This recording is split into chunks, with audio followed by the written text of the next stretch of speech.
Bonjour et bienvenue dans le blog de la transmission d'entreprise. Aujourd'hui, le pacte d'associés, c'est-à-dire en fait le pacte d'associés de vos hommes clés avec votre repreneur. C'est un élément souvent négligé dans les dossiers de rachat de PME que j'ai connus. Si vous-même n'avez pas pratiqué ce type de formalisme juridique et que vos hommes clés ne s'y sont pas essayés non plus, l'importance de ce contrat ne vous paraît pas évidente. Or, cela peut tout changer concernant la pérennité justement des postes de travail de vos collaborateurs dans cette nouvelle entreprise et donc peut-être même la pérennité entière de cette entreprise, la vôtre. Donc, regardons d'abord quelles sont les principales situations auxquelles doit répondre un pacte associé. Premièrement, à la création ou la mise en action de la holding du repreneur pour acheter votre PME. La plupart des repreneurs physiques ont appris à constituer une société holding pour acheter une entreprise.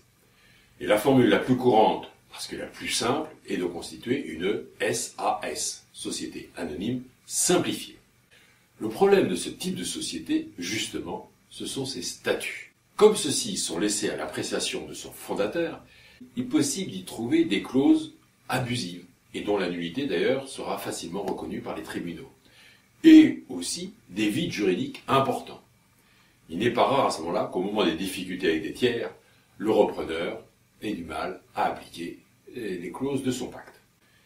Il peut en être de même du pacte d'associés, formule parfois pratiquée en complément de statut, donc trop simpliste, on vient de le voir, mais qui doivent avoir quand même deux caractéristiques particulières. C'est premièrement d'être limité dans le temps, un pacte d'associés est limité le temps de l'association, et il doit contenir en général des éléments confidentiels, sinon cela serait dans les statuts. Exemple, rémunération des dirigeants, des avantages de certains associés, etc. Deuxième situation, à l'entrée d'un fonds participant à la reprise de votre entreprise avec le repreneur.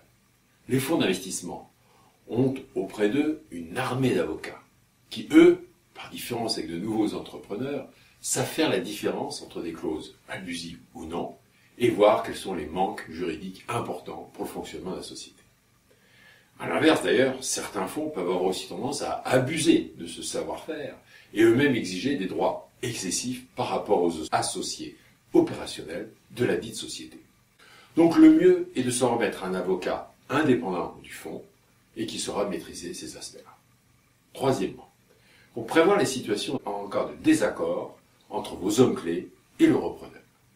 Indépendamment de la présence d'un acteur financier, intéressé essentiellement par la plus-value, les hommes clés qui ont accepté de conduire l'entreprise avec le nouveau repreneur peuvent subitement ne plus être d'accord entre eux ou avec le repreneur. Et la meilleure solution consiste alors à prévoir dans le pacte d'associés les conditions dans lesquelles les cessions et rachats de parts peuvent se faire. Préemption entre associés, agrément de nouveaux, formule de valorisation, etc. Et quatrième cas, à la sortie du fonds ou de donc on a vu de certains associés de la nouvelle entreprise. La situation symétrique de l'entrée d'un fonds, c'est sa sortie. Mais cela peut être également le cas de certains associés qui ne sont plus nécessairement en phase avec l'évolution de sa société et ils doivent pouvoir en sortir. Et cela dans des conditions préalablement définies, bien cadrées, et non dans une situation de tension et de conflit. Alors voyons quelles sont les principales clauses pratiques pour avoir un pacte d'associés efficace. Premièrement, des engagements et des promesses, et donc il faut faire exécuter si nécessaire. Il peut être prévu dans le cas d'un repreneur majoritaire et d'associés minoritaires de faire approuver le budget annuel de l'entreprise afin d'éviter toute contestation ultérieure sur les efforts en termes de résultats attendus.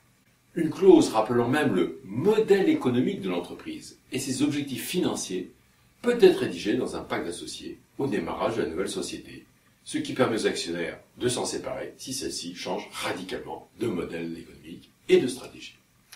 Et cela est donc particulièrement important lorsqu'un fonds d'investissement a la tentation de changer de stratégie pour tout simplement accroître la valorisation de la société. Alors il y a aussi des engagements sur la stabilité du capital, concernant l'inaliénabilité des actions des fondateurs ou la restriction à la liberté de cession, c'est ce qu'on vient de voir, les problèmes de préemption. Deuxièmement, les règles de concertation pour gérer des changements stratégiques. Le pacte d'associés permet de définir des règles de gouvernance en termes de droits attachés à des catégories d'actions et par rapport à des situations pour lesquelles des comités ad hoc pourront statuer sur des prises de décision stratégiques de la société, afin qu'il n'y ait pas d'abus de pouvoir de l'actionnaire majoritaire. Inversement, le majoritaire, à travers ses règles de gouvernance et des modalités d'information des actionnaires, peut se protéger contre des abus de minoritaires qui auraient tendance à bloquer le fonctionnement de la société. Troisièmement, la possibilité d'une exécution forcée par un juge, si besoin est. Un point souvent oublié dans tel montage, la possibilité par les actionnaires, c'est-à-dire les associés et le fonds d'investissement, de tout simplement révoquer le président, c'est-à-dire le repreneur, si celui-ci conduit la société dans une dégradation financière importante.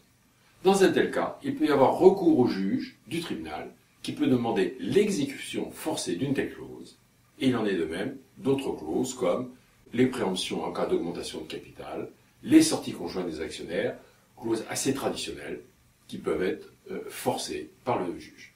Et enfin, quatrièmement, l'utilité d'une médiation pour éviter les aléas du tribunal de commerce.